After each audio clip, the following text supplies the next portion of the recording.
जय श्री कृष्ण। राधे राधे। आज हम सुनेंगे मंगला गौरी व्रत की कथा। बोलिए पार्वती माता की जय हो, शंकर भगवान की जय हो। बहुत समय पहले की बात है। धर्मपाल नाम का एक राजा था। जैसा उसका नाम था वैसा ही उसका काम था। वह बहुत ही विद्वान था। उसकी प्रजा बहुत सुखी और संपन्न थी। राजा अपनी प्रजा से बहुत प्रेम करते थे और अपनी प्रजा का संतान की भांति पालन पोषण करते थे। प्रजा भी राजा से बहुत खुश थी और उनका बहुत सम्मान करती थी। उनके राज्य में किसी भी तरह की कोई परेशानी नहीं थी। सभी लोग सुखी और संपन्न थे। राजा कभी भी किसी को किसी चीज की कमी नहीं होने देते। फिर भी उनकी एक बहुत बड़ी कमी थी कि उनके कोई संतान नहीं थी। संतान नहीं होने के कारण राजा और रानी दोनों बहुत दुखी रहते। राजा शिव पार्वती की पूजा करते थे। रोज भगवान शिव के मंदिर में जाते, भगवान शिव की आराधना करते। एक दिन पार्वती देवी ने उनके भक्ति भाव को देखकर भगवान भोलेनाथ से कहा कि ये कितनी श्रद्धा से आपकी पूजा करते हैं, आप इन्हें संतान का आशीर्वाद क्यों नहीं देते। यह सुनकर भगवान भोलेनाथ ने कहा कि मैं भी इनकी भक्ति और पूजा से बहुत प्रसन्न हूँ, लेकिन मैं क्या करूँ। इसके भाग्य में संतान का योग तो है, लेकिन इसकी संतान केवल 16 वर्ष तक ही जीवित रह सकती है। माता पार्वती बार बार आग्रह करने लगी तो भगवान भोलेनाथ ने उसे संतान प्राप्ति का आशीर्वाद भी दे दिया। ये सारी बातें राजा सुन रहा था। 9 महीने के बाद राजा के घर में एक सुंदर पुत्र ने जन्म लिया। राजा उस पुत्र को देखकर ना तो खुश हुआ और ना ही दुखी हुआ, क्योंकि वह जानता था कि उसका पुत्र केवल 16 वर्ष तक जीवित रहेगा। उसके बालक का नामकरण संस्कार हुआ तो बालक का नाम चिरायु रखा गया। धीरे धीरे दिन बीतते रहे और चिरायु बड़ा होता रहा। जैसे जैसे चिरायु की उम्र बढ़ रही थी, वैसे वैसे राजा को भी चिंता हो रही थी, क्योंकि उन्हें तो पता था कि उनका पुत्र केवल 16 वर्ष तक की आयु तक ही जीवित रहेगा। एक दिन राजा के दरबार में एक बड़े पहुंचे हुए पंडित आए। राजा ने उनका खूब आदर सत्कार किया। राजा के द्वारा किए गए आदर सत्कार से पंडित जी बहुत खुश हुए और उन्होंने राजा से कहा, हे राजन, आपके इस आदर सत्कार से मैं बहुत प्रसन्न हूँ, लेकिन आप मुझे कुछ उदास और चिंतित दिखाई देते हैं, क्या बात है। पंडित जी के इस तरह पूछने पर राजा ने अपनी आप बीती उन्हें सारी बता दी। तब पंडित जी ने कहा कि हे राजन, आप चिंता ना करें। आप अपने पुत्र का विवाह एक ऐसी कन्या से करें जो सर्वगुण संपन्न हो और उस कन्या को सौभाग्यवती रहने का शुभ आशीर्वाद भी मिला हो। अगर उस कन्या को सुहागिन रहने का आशीर्वाद प्राप्त होगा तो तुम्हारे पुत्र की आयु खुद ब खुद बढ़ जाएगी। यह सुनकर तो राजा बहुत खुश हुआ और राजा ने अपने बेटे के लिए ऐसी ही लड़की की तलाश शुरू कर दी। राजा को पता चला कि दूसरे राज्य की राजकुमारी है, उसे सुहागिन होने का आशीर्वाद मिला है, तो राजा ने अपने बेटे का विवाह प्रस्ताव भेजा।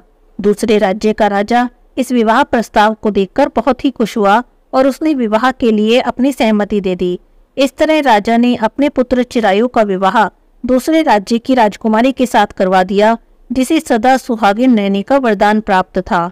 जिस कन्या के साथ चिरायु का विवाह हुआ वह कन्या मंगला गौरी का व्रत करती थी।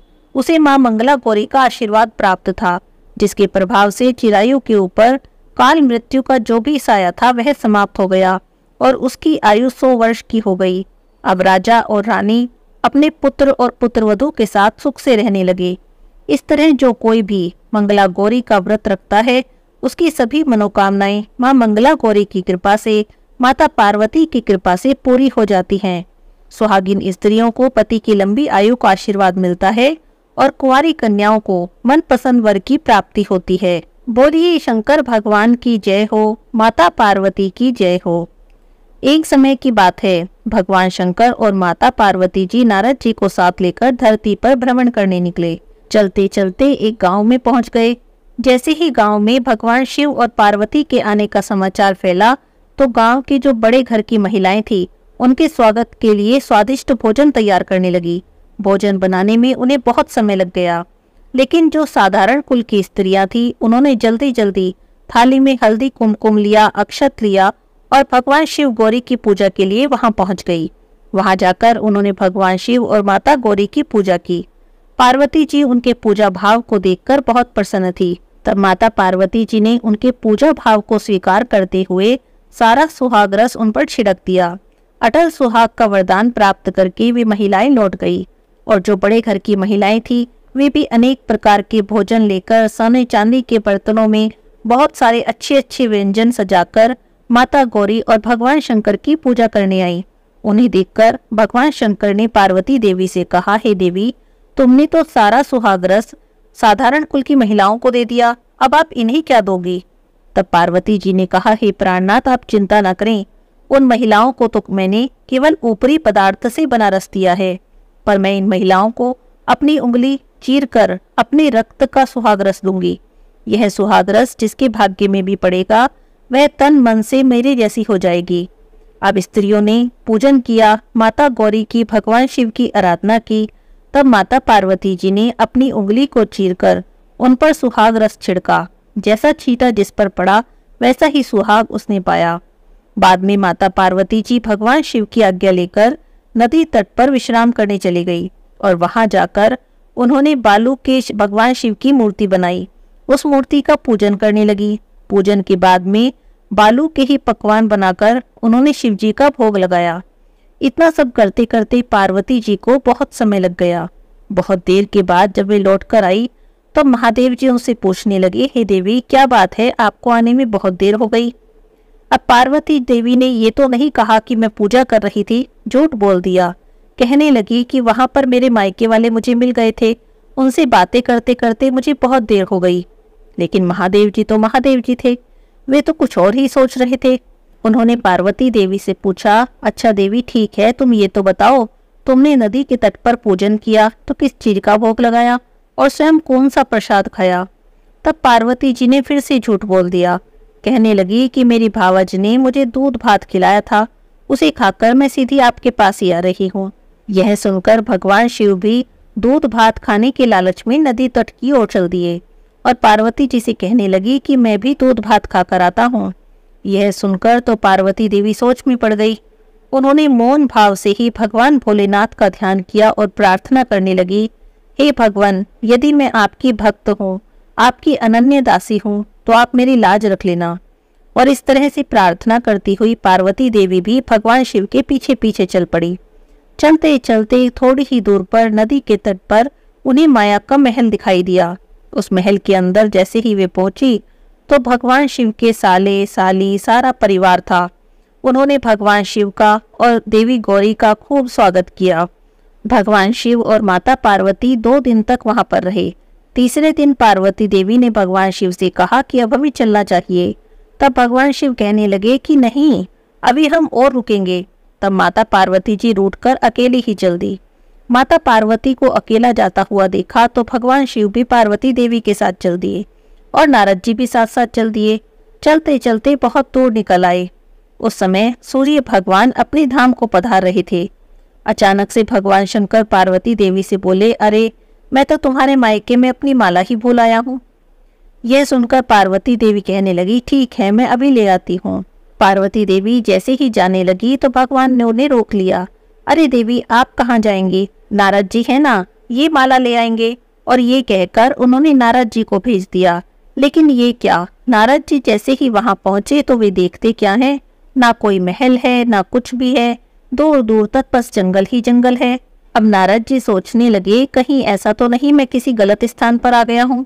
तभी वहां पर जोर से बिजली चमकी और भगवान शिव की माला पेड़ पर टंगी हुई दिखाई दी। नारद जी वहां पहुंचकर सारा हाल समझ गए कि ये सब पार्वती देवी की ही लीला है। तब पार्वती देवी कहने लगी कि मैं किस योग्य हूँ नारद जी? तब नारद जी कहने लगे, माता, आप तो सभी से श्रेष्ठ हैं। संसार की स्त्रियां आपके नाम स्मरण से अटल सौभाग्य प्राप्त करती हैं। आपके लिए यह कार्य करना भला कौन सी बड़ी बात है?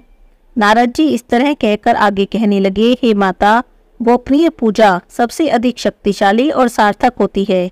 आपकी भावना और चमत्कारपूर्ण शक्ति को देखकर मुझे बहुत ही प्रसन्नता हुई और मैं आपको आशीर्वाद रूप से कहता हूँ कि जो भी महिला इस तरह गुप्त रूप से पति का पूजन करके मंगल कामना करेंगी, उन्हें महादेव जी की कृपा से दीर्घायु वाले पति का साथ मिलेगा। इस प्रकार का आशीर्वाद पाकर पार्वती देवी बहुत खुश हुई। इस धराधाम पर अपनी लीला करके महादेव जी पार्वती देवी और नारद जी के साथ कैलाश की ओर चले गए। बोलिए शंकर भगवान की जय हो, माता पार्वती की जय हो। अब सुनते हैं गणेश जी की कहानी। बोलिए गजानन गणेश जी की जय हो। एक समय की बात है, गणेश जी महाराज एक सेठ जी के खेत से होकर गुजर रहे थे। तब उन्होंने उत्सुकता से 12 दाने अनाज के तोड़ लिए। अब 12 दाने अनाज के तो तोड़ लिए, लेकिन गणेश जी के मन में आया कि अरे, ये तो सेठ जी के यहाँ चोरी हो गई। वो तो अपने मन में पछतावा करने लगे और सोचने लगे, ये तो मुझसे बड़ा भारी पाप हो गया, अब मैं क्या करूं, मेरा ये पाप कैसे उतरेगा। तभी गणेश जी को एक युक्ति सूझी कि चलो, मैं सेठ जी के यहाँ 12 साल तक नौकरी पर रह जाता हूँ, ऐसा करने से मेरे पाप कम हो जाएंगे।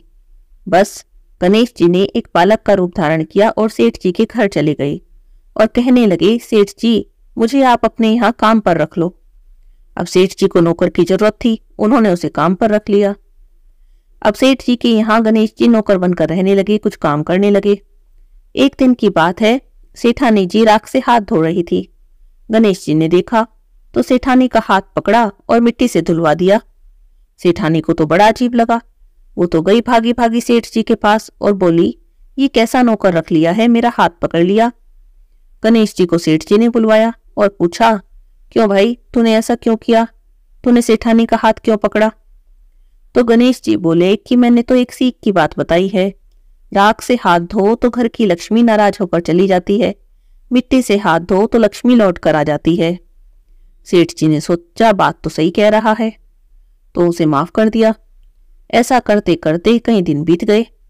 थोड़े दिनों बाद कुंभ का मेला आया तो सेठ जी बोले, भाई देख, मुझे तो व्यापार में बिल्कुल समय नहीं मिलता, ऐसा कर तू सेठानी को कुंभ के मेले में ले जा और वहां स्नान ध्यान करवा के ले आ।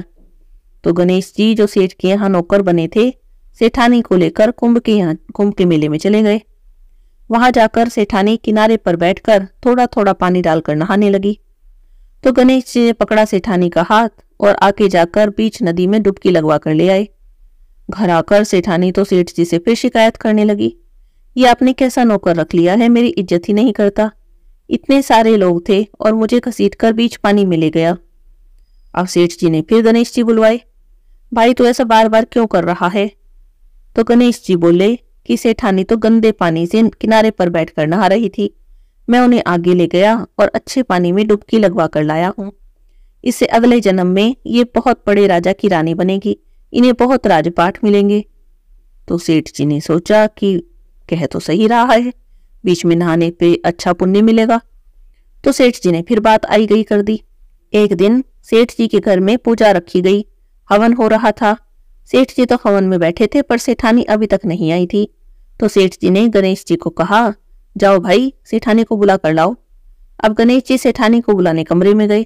देखा सेठानी तैयार बैठी थी, लेकिन सेठानी ने काली चुन्नी ओढ़ रखी थी। तो गणेश जी बोले कि सेठानी जी, पूजा पाठ में काले कपड़े नहीं पहनते, आप चुन्नी बदल लो।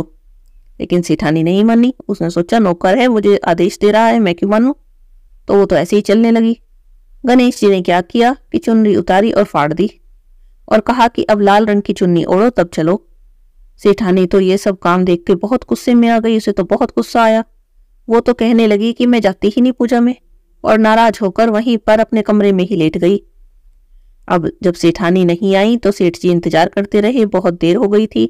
तो सेठ जी खुद उठकर अंदर आए तो देखा कि सेठानी तो नाराज होकर पड़ी है। सेठ जी ने पूछा, क्या बात है। तो सेठानी बोली कि आपने ये पता नहीं कैसा पागल नौकर रख लिया है, आज तो इसने हद ही कर दी, मेरी चुन्नी फाड़ दी। अब इतना सुन के तो सेठ जी को भी बड़ा गुस्सा आया। उन्होंने गणेश जी बुलवाए, बोले कि तुम पहले भी बहुत बदमाशी करते थे, अब तो तुमने हद ही कर दी, आज बताओ तुमने सेठानी की चुन्नी ही फाड़ दी। तो गणेश जी बोले कि सेठ जी, पूजा पाठ में काले रंग के कपड़े नहीं पहनते, मैंने तो सिर्फ इन्हें लाल रंग के कपड़े पहनने को बोला था। काले कपड़े पहनने से कोई भी शुभ काम सफल नहीं होता। जब इन्होंने नहीं मानी तो मैंने सोचा कि चुन्नी फाड़ देता हूँ, फिर तो इन्हें दूसरी चुन्नी ओढ़नी ही पड़ेगी। तो सेठ जी ने सोचा कि वही कह तो सही बात रहा है, पूजा पाठ में काले कपड़े तो पहनते ही नहीं, समझदारी की बात कर रहा है। उन्होंने फिर बात आई गई कर दी, सेठानी को भी मना लिया। अब इस तरह करते करते कुछ दिन फिर बीत गए। एक दिन सेठ जी के घर में गणेश जी की पूजा थी। पंडित जी बुलवाए गए। पंडित जी आए, उन्होंने पूजा की तैयारी शुरू कर दी, पूजा करनी शुरू कर दी। लेकिन ये क्या, पंडित जी तो गणेश जी की मूर्ति ही लाना भूल गए। अब बताओ कैसे क्या करें, जब गणेश जी की मूर्ति ही नहीं तो पूजा कैसे करें। बड़ी चिंता में पड़ गए क्योंकि मुहूर्त निकला जा रहा था। तो गणेश जी वहीं पर खड़े थे। अब देखा कि मुहूर्त निकला जा रहा है, सेठ जी बड़ी चिंता में है, तो कहने लगे कि मेरे को ही मूर्ति बनाकर यहाँ विराजमान कर लो और मेरी ही पूजा कर लो, आपकी पूजा सफल हो जाएगी, सारे काम आपके सफल हो जाएंगे। अब इतना सुन के तो सेठ जी को बहुत ही गुस्सा आ गया। वे बोले कि अब तक तो तुम सेठानी के साथ ही मजाक करते थे, सेठानी के साथ ही बदमाशियां करते थे, लेकिन अब तुम मुझसे भी मजाक करने लग गए। तो गणेश जी बोले कि नहीं सेठ जी, मैं मजाक नहीं कर रहा, मैं सच कह रहा हूँ। और बस इतना कहना था। गणेश जी ने अपना असली रूप धारण किया और सेठानी और सेठ के देखते देखते, पंडित जी के देखते देखते वे तो चौकी पर जाकर विराजित हो गई। अब सेठ सेठानी तो बड़े हैरान। उन्होंने तो गणेश जी की पूजा शुरू कर दी क्योंकि मुहूर्त निकला जा रहा था। पूजा समाप्त हुई तो गणेश जी वहां से अंतर्ध्यान हो गए।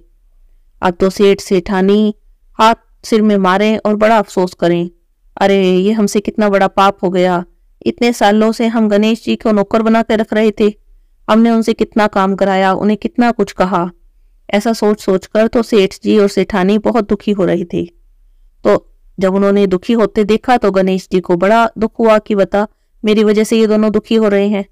तो रात को सपने में आए सेठ जी के और बोले कि सेठ जी आप दुख मत करो, मैंने आपके खेत से 12 अनाज के दाने तोड़े थे, बस उसी का पाप उतारने के लिए मैंने आपके घर में 12 साल तक नौकरी की है। आपको दुख करने की कोई जरूरत नहीं, मैं अपनी मर्जी से आपके यहाँ नौकर बन के आया था और मेरे जाने से आपके घर में कोई भी घाटा नहीं होगा, आपके घर में किसी भी चीज की कमी नहीं रहेगी, आपका घर हमेशा ही धन धान्य से भरा रहेगा, आपको सब तरह के सुख मिलेंगे। गणेश जी के आशीर्वाद से सेठ सेठानी पुत्रवान धनवान हो गए।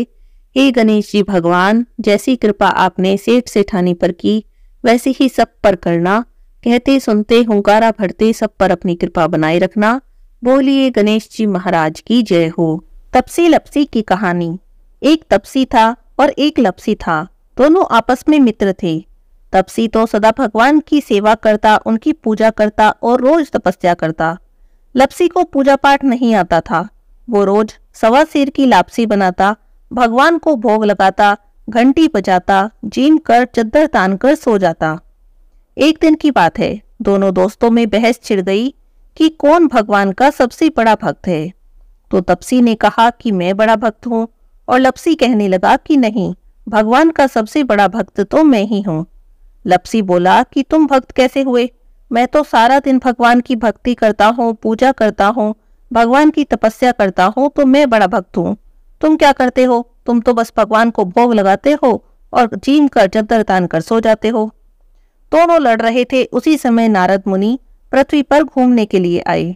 उन्होंने तपसी और लपसी को आपस में लड़ते झगड़ते देखा तो उनके लड़ने का कारण पूछने लगे। तब दोनों ने नारद मुनि को प्रणाम किया और अपनी अपनी समस्या बताई। तपसी कहने लगा कि नारद मुनि जी, मैं तो हमेशा भगवान की भक्ति करता हूँ, तपस्या करता हूँ, लेकिन लपसी कह रहा है कि भगवान का सबसे बड़ा भक्त वो ही है। तब लपसी बोला, नारद मुनि जी, मैं भगवान की पूजा पाठ की विधि नहीं जानता, मंत्र जाप की विधि भी नहीं जानता, बस मुझे तो इतना पता है कि सच्चे मन से सबकी सेवा करो, उसी से भगवान प्रसन्न हो जाते हैं। तो मैं तो भगवान को रोज 1.25 सेर की लापसी बनाता हूँ, भोग लगाता हूँ और जीम कर सो जाता हूँ। मुझसे जितना हो सकता है सबकी सेवा करता हूँ और मदद करता हूँ, और मुझे लगता है कि प्राणी मात्र की सेवा करना ही भगवान की सच्ची भक्ति है। इसीलिए मैं अपने आप को भगवान का सच्चा और सबसे बड़ा भक्त मानता हूँ। तपसी और लपसी की बातें सुनकर नारद मुनि कुछ देर के लिए सोच में पड़ गए। फिर कुछ देर बाद कहने लगे कि तुम दोनों आपस में मत लड़ो, तुम दोनों में से कौन भगवान का सबसे बड़ा भक्त है यह बात मैं सिद्ध कर दूंगा, लेकिन इस बात का फैसला मैं कल करूंगा। दोनों को नारद मुनि की बातों पर विश्वास था, इसीलिए दोनों प्रसन्न मन से अपने अपने घर चले गए। अगले दिन जब तपसी सुबह सुबह नदी पर स्नान करने के लिए जाने लगा तो नारद मुनि ने उसके रास्ते में 1.25 करोड़ की एक अंगूठी रख दी। तपसी ने वह अंगूठी देखी तो उसने सोचा, ये तो बड़ी कीमती अंगूठी है, लगता है किसी की गिर गई है। उसने अंगूठी उठाकर देखा तो देखा वो तो बहुत महंगी थी, करोड़ों की अंगूठी थी। बस तपसी के मन में लालच आ गया। उसने सोचा कि इस अंगूठी को बेचकर मुझे बहुत सारे पैसे मिलेंगे, उससे मैं बहुत बड़े बड़े यज्ञ करूंगा, मंदिर बनवाऊंगा और भगवान की खूब भक्ति करूंगा और अपने आप को भगवान का सबसे बड़ा भक्त सिद्ध कर दूंगा। बस इसी लालच के कारण उसने वह अंगूठी अपने ही पास रख ली और जब नहा धोकर तपस्या करने बैठा तो पैर के नीचे अंगूठी दबाकर बैठ गया। उधर लपसी ने रोज की तरह 1.25 सेर की लापसी बनाई और वह भगवान को भोग लगाने के लिए जाने लगा। तब नारद मुनि ने उसके रास्ते में भी बिल्कुल वैसे ही 1.25 करोड़ की एक अंगूठी रख दी। लपसी ने भी अंगूठी को देखा, उठाकर सोचने लगा, अरे ये तो बड़ी कीमती अंगूठी है, लगता है किसी की गिर गई। जिसकी गिरी है उसे कितना दुख हो रहा होगा। उसने अंगूठी उठाई और भगवान के मंदिर में चला गया। मंदिर में जाकर उसने भगवान को लापसी का भोग लगाया और उसके बाद वह अंगूठी भगवान के ही चरणों में रख दी। उसने सोचा कि जिसकी भी अंगूठी गिरी होगी वो भगवान से प्रार्थना करने के लिए मंदिर में तो जरूर आएगा, तो उसे अपनी अंगूठी यहीं पर मिल जाएगी। और ऐसा करने के बाद भगवान को भोग लगाकर लापसी जीम कर वो तो चद्दर तान कर सो गया। शाम हुई तो तपसी लपसी फिर से मिले। तभी वहां पर नारद जी आ गए तो दोनों नारद जी से पूछने लगे, कहिए नारद जी, हम दोनों में से भगवान का सबसे बड़ा भक्त कौन है? तब नारद जी बोले कि तुम दोनों में से सबसे बड़ा भगवान का भक्त तो लपसी है। तो तपसी तो चिढ़ गया, बोला, नारद जी आप ऐसा किस आधार पर कह रहे हैं? तब नारद जी ने कहा कि सुबह मैंने तुम दोनों के रास्ते में करोड़ों करोड़ों की अंगूठी रखी थी। तब नारद जी ने कहा कि तुमने लालच किया, तुमने वह अंगूठी उठाकर रख ली, इसी कारण तुम्हारी तपस्या भंग हो गई है। और लपसी ने लालच नहीं किया, उसने वह अंगूठी भगवान के चरणों में चढ़ा दी, इस विचार के साथ कि जिसकी अंगूठी होगी वह यहाँ से उठाकर ले जाएगा। इसी कारण लपसी ही भगवान का सबसे बड़ा भक्त है। अब तो तपसी को अपनी भूल पर बहुत पछतावा हुआ। वो तो नारद जी के पैरों में गिर गया और जोर जोर से रोने लगा और कहने लगा, हे भगवान मुझ पर दया करो, मुझसे गलती हो गई, अब आप बताओ मेरी तपस्या का फल मुझे कैसे मिलेगा? तब नारद जी को उस पर दया आ गई और वो कहने लगे कि जो सारी कहानी कहकर तेरी कहानी नहीं कहेगा उसकी तपस्या का सारा फल तुझे मिल जाएगा। जो ब्राह्मण जिमाकर दक्षिणा नहीं देगा, जो साड़ी ब्लाउज देकर दक्षिणा नहीं देगा, तो उसकी तपस्या का, उसके पूजा पाठ का सारा फल तुझे मिल जाएगा। जो अपने घर में गाय कुत्ते की रोटी नहीं बनाएगा तो उसके पूजा पाठ का सारा फल तुझे मिल जाएगा। दीपक जलाकर हाथ नहीं जोड़ेगा, दीपक से दीपक जलाएगा तो उसकी तपस्या का सारा फल तुझे मिल जाएगा। और इतना कहकर नारद जी वहां से अंतर्ध्यान हो गए। इसीलिए हर कथा कहानी के साथ तपसी लपसी की कहानी कही जाती है, वरना किसी भी कथा कहानी का फल नहीं मिलता। बोलिए तपसी लपसी की जय हो।